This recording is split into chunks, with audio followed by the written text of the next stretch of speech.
अंगिरा ऋषि।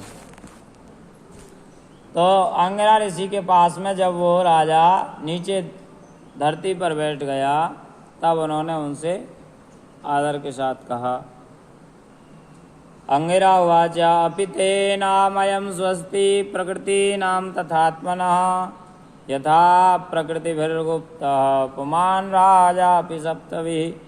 राजन, तुम अपनी प्रकृतियों कौन गुरु, मंत्री, राष्ट्र, दुर्ग, कोश, सेना और मित्र के साथ सकुशल तो हो ना। महाराज जी ने पूछा कि आप इन सब के साथ में, अपने गुरु के साथ में, मंत्री के साथ में, अपने राष्ट्र के साथ में, अपने महल के साथ में, अपने धनकोश के साथ में, राजकोष के साथ में, सेना और मित्र के साथ में ठीक ठाक तो हो। जैसे जीव महत्त्वादि 7 आवरणों से घिरा हुआ है, वैसे ही राजा भी इन 7 प्रकृतियों से घिरा रहता है। उनके कुशल से ही राजा की कुशल है। राजा किन से घिरा होना चाहिए? गुरु होना चाहिए एक तो राजा के पास में, और मंत्री बढ़िया होने चाहिए, उसका राष्ट्र, राज्य पूरा, उसका महल में जो रहते हैं वो सब राजा के अनुकूल हों, उसका कोष, क्यों राजा के पास धन ही नहीं होगा तो करेगा क्या वो, उसकी सेना और उसके मित्र, ये 7 चीजें राजा को, राजा इन सब से घिरा रहता, मतलब इनसे ही वो राजा ठीक चल सकता है।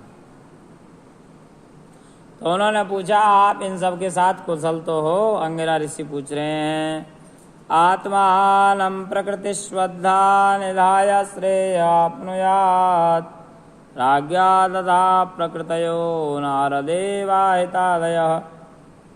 हे नरेंद्र, जिस प्रकार राजा अपने उपर्युक्त प्रकृतियों के अनुकूल रहने पर भी राज्य सुख भोग सकता है, वैसे ही प्रकृतियां भी अपनी रक्षा भार राजा पर छोड़कर सुख और समृद्धि लाभ कर सकते हैं। जैसे राजा इन सब के होते हुए सुख का उपभोग कर सकता है, आराम से रह सकता है वो, ऐसे ही ये सभी 7 भी राजा के पीछे। जैसे पुत्र जो है, जैसे बच्चा है, वो माँ के पीछे निश्चिंत रहता है, वो रोएगा तो माँ को आना पड़ेगा ना चाहते हुए भी, माँ चाहे कुछ भी कर रही हो। तो ऐसे ही राजा इन सब के पीछे निश्चिंत रहता है, और ये सभी राजा के पीछे निश्चिंत रहते हैं।